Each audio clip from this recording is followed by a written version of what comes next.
Member of Parliament owa Kyaddondo East, Honorable Robert Kyagulanyi Ssentamu, naye simuleetera mu kapasite eyo yawa member ba Parliament, wabula muleeta ng'era agenda okwesibawo kuba president n'abanne baganda be.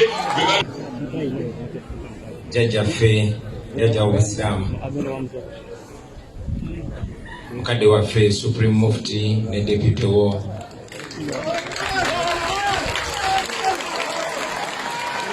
abakulembeze ab'eddiini mwenna, bakulembeze bannange, ababaka ba Parliament n'ababagyegwanyiza, abavuganya bannange Ssebo General Henry Tumukunde, Ssebo mukwano gwange ate mukodomi wange w'entungamo General Gregory Mugisha Muntu, bakungubazi bannange mwenna, assalamu alaikum wa rahmatullahi wa barakatuh.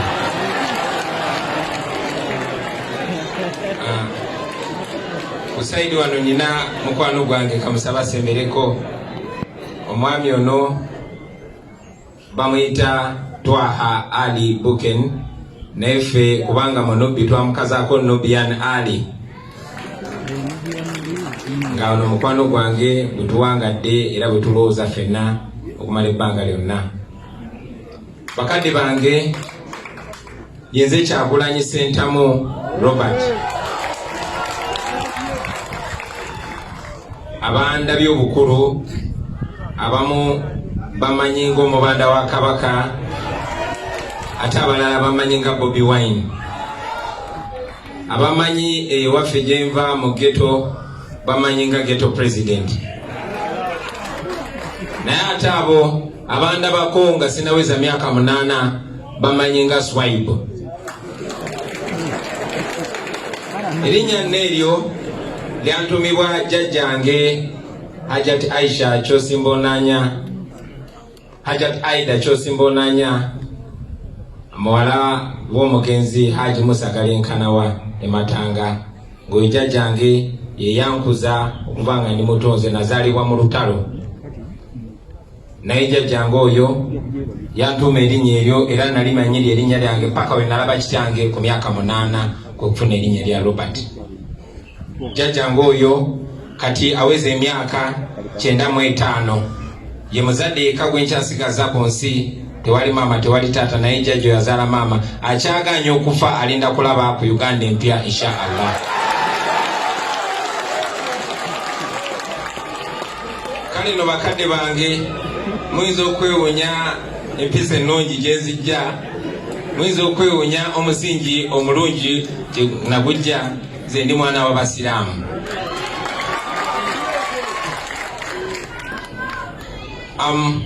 Njagala okusooka okubagiza muganda wange ate mukwano gwange King Kalisa ne family yonna okufiibwako omuntu omugundiivu bw'atyo, naye era ffenna tukungubaga kubanga tufiiriddwa omuntu w'enjawulo, Dr. Kalisa. Zeno Dr. Kalisa nalinga mmwe nga mwegombera ku distance, naye nafuna amasanyu lwe yasooka okunjogerako ne ngamba nga nfuze wa kabi, era nakubira Nobya ne mugamba olabye Dr. Kalisa bwanjogeddeko, nesanyuka nnyo kuba y'omu ku bantu bempa ekitiibwa ne guno gwaka. Naye ate era Dr. Kalisa nga bwe mumanyi ye teyeekiriranya, okola ekituufu ajja kiwaana, era bw'aba n'obutali bumativu tojja alinga muzaata. Kale nno mbandi awo kyali mu kusanyuka, ate n'akomawo mu lulawundi omulala naga Kyagulanyi yabadde kyamusiza, yagenze nayogera ebigambo nga byonna byayogera biri ku point, n'ate nagenza okulaba nga byaddamu kati sikyayagala. Ne ngamba bannange kiki oba ndi ku kifu, naye bwe njagala ennyo okumanya ate nga bwe bankuza nti weetoowaza naddala ku bantu abo abamanyi. Nasala amagezi nefuna appointment ogenda okusinkana Dr. Kalisa. Ne mugamba Dokita, bwanvimbisizza luli abantu bonna bamanyiza ensinga, ate wageze n'owungi waka amazzi, kyekyabaddewo. nga bwabadde asekaseka n'agamba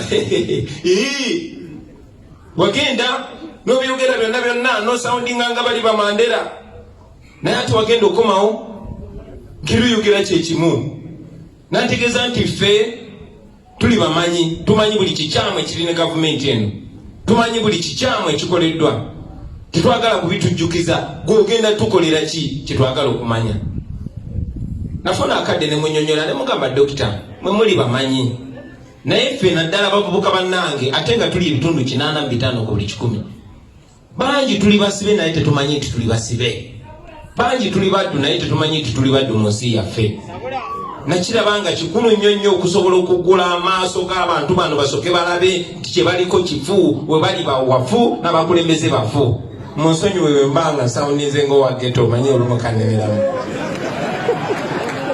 so nengezaako munyonyola ne mugamba dokita ndabanga twetaaga phases ez'enjawulo naye phase esinga obukulu y'eyokusooka okulaga abantu system gye tulimu nga bweri enkyamu okulyoka okubakirizisa nti twetaaga ate ekisingawo era tubadde nga tuwuliziganya ne Dr. Kaliisa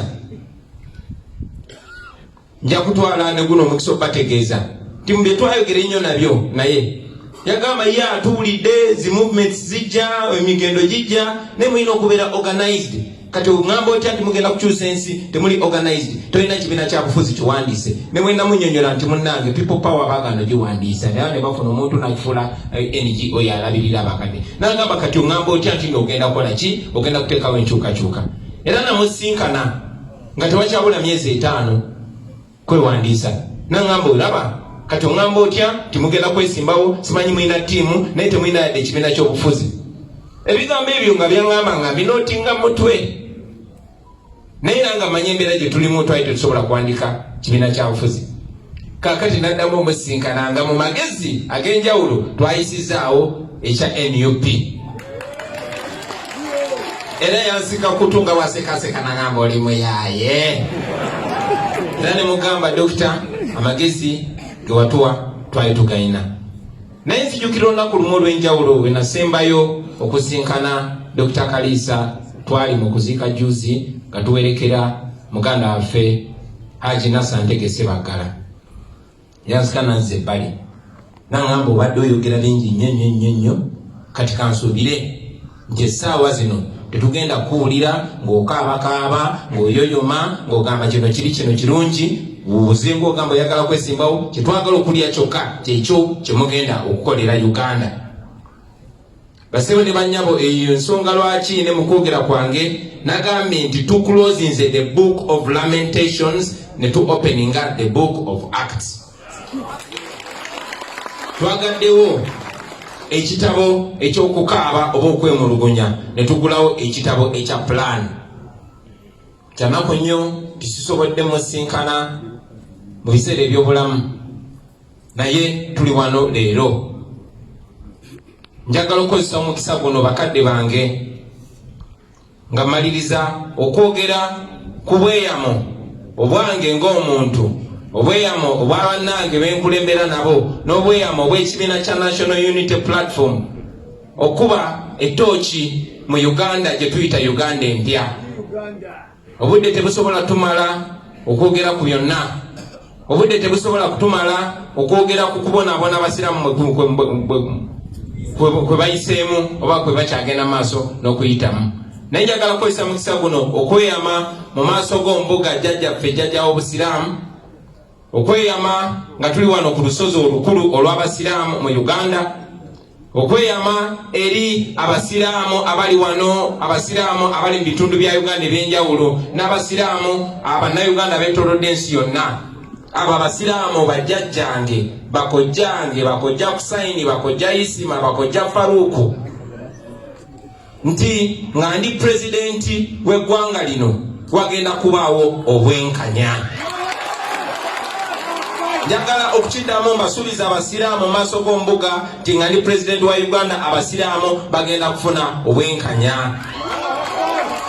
mbuga kikafuuwe okukwata bannayuganda babiri ng'omu musiraamu nga muganda wange ono Ali ng'omulala si musiraamu Nganze Robert oyo atali musiraamu yeeyimirirwe, ate omusiraamu asigale mukomera naye nga bali ku musango gwe gumu. Ekyo tekigenda kubaawo mukadde wange, tekigenda kuddamu kubeerawo okutta omusiraamu yenna, naddala ow'eddala erya waggulu oba munnayuganda yenna ne watabaawo lipooti efuluma. Tekigenda kuddamu kubaawo nga bwe kiri olunaku lwa leero nti bannamateeka batugamba somebody is innocent until proven guilty or until he or she pleads guilty. Ti omuntu abeera talina musango okujjako ng'ekkooti emusalidde omusango oba okujjako ng'akkiriza omusango. Ekyennaku mbuga wano mu Uganda bw'obeera musiraamu n'okwatibwa musango gubeera gukusinze paka nga kkooti esazeewo nti tegukusinze. Ekyo kikafuuwe nga nze pulezidenti bakadde bange. Tekigenda kuddamu kubeerawo nga bakyala abasiraamu bambulwa ekitiibwa kyabwe ne baganibwa okusiba akakaaya ng'akabonero ak'ekitiibwa kyabwe mu bifaananyi byabwe ebiri official. Ekyo tekigenda kubeerawo. Njagala okusuubiza abasiraamu bonna nti obukulembeze bugenda kubeera mu mukwano na kuwaŋŋana kitiibwa. Nga yenze pulezidenti, abasiraamu abagenda okubeera ab'amaanyi mu ggwanga si be baba emyaka 8. Nedda, abasiraamu abagenda okubeera mu gavumenti yange bwe baabo bamuwanga Kivumbi Embooko, bebo ba Anubian Embooko, bakazibwe Bashiru Embooko, bakawalya Embooko. Abakyala tujja kuleeta ddala Bashamimu Malende Embooko, Bannabira Embooko. Era mbuga nkusuubiza nti njagenda ne mu ghetto nzijeyo abasiraamu bali basejjirinya batuuse ensonga z'abasiraamu ku levo zonna. Lwajja kubeerawo obwenkanya bakadde bange, tujja kubeera mu Uganda eyo nga yeeyagaza buli muntu, ne bwaba wa ddiini ki, ne bwaba wa ggwanga ki, ne bwaba wa nkula ki. Era mukadde wange nga njagala n'okusaba abasiraamu bonna baleme kirekera ffe ng'abantu. Mukadde wange, nze omulimu gwange gubadde gwa kuwa bukulembeze, era kati nebala nti ndi ku ballot paper, ndi ku kalulu. Omulimu ogwo si gwange nzekka ng'omuntu, si gwa abasiraamu bokka bakojjange, si gwa abakatuliki bokka bakitange, si gwa abaprotestanti bokka bammange, wabula gwa buli ddiini, gwa buli munnayuganda. Ffenna tusaba obwenkanya, mwenna mwakirabye nga ffenna twagenze ne twewandiisa nga beesimbewo okuba pulezidenti. Naye ate bwennyini nze nenkwatibwa nenkubwa nensifuirwa kamulali obutafaananako muntu mulala. Naye twebaza Allah yali waggulu nti buli ekibeerawo kyongera okulaga amaanyi ge, kubanga tewali yali amanyi ng'akaana akazaalibwa mu lutalo lwabwe kati ate ke kagenda okuba nga katolontoka ne bajjenero olunaku lwa leero.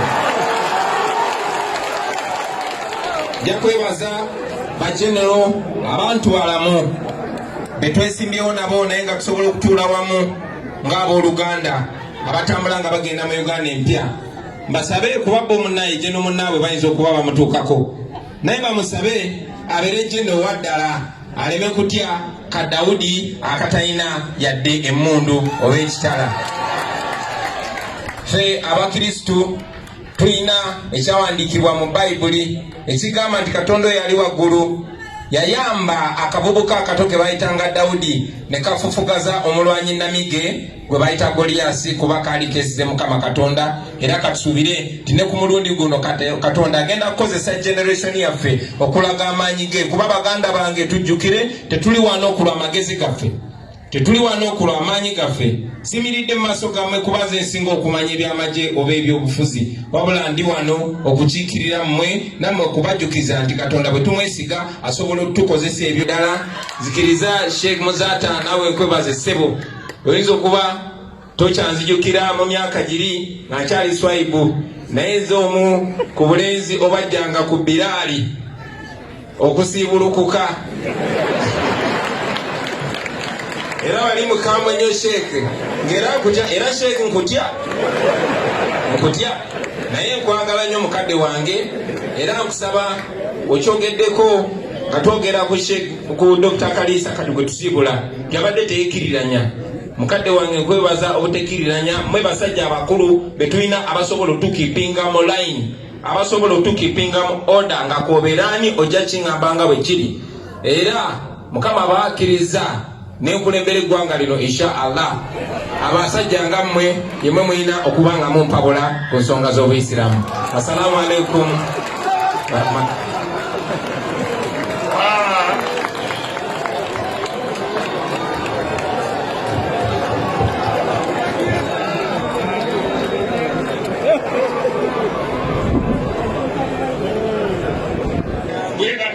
Bakumikiriza abagala okwesimbawo ku kifo ky'obwa president wa Uganda. Mungu ansobozesezza ekyo ne tukimala nange mbadde ku bunkenke nga bakutunuulira muzaata nga yabadde amubeerabeerako yabadde amugwe muzaata ddamu endengulu badde nditya ekuba amumanyi ninga ati bagenda kunnangira omanyi muzaata engeri gyali wayinyalemu kakati ayinza okuba abadde ayagala kujjako omuntu waffe muzindaalo naye Allah ansaasidde